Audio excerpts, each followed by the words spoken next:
دکتۆر سەبارەت بە دابەشکردنی پارەی خولی دووەمی پارەی مامۆستایان چی دێن لەوبارەوە؟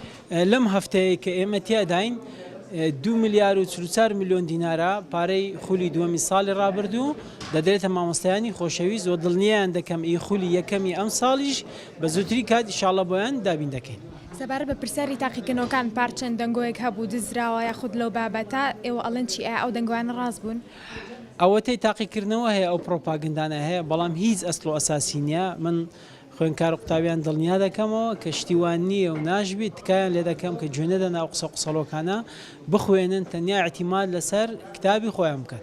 دکتۆر چیت هەیە بۆ مامۆستایانی مادوونە ناسی پۆلە کۆتاکان و پۆلە ناکۆتایەکانیش کە تاقیکردنەوەکانن بە شێوەیەکی باش بە مراقبەکردن ئەنجامیەوە؟ من دەمەوێت لە ناخی دڵمەوە زۆر سپاسی مامۆستا خۆشەویستانە بکەم. بەڕاستی حکوومەتی هەرێمی کوردستان و خۆم شخصی وەزارەتی پەروەردە قەرزاری ئەوانین.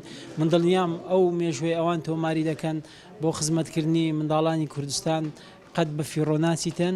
ئەو ڕۆژە سەختانە دەڕوا ڕۆژی خۆش لە پێشمان دەبیتن وەکو یادگاری ئەو ڕۆژانە دەژێڕنەوە.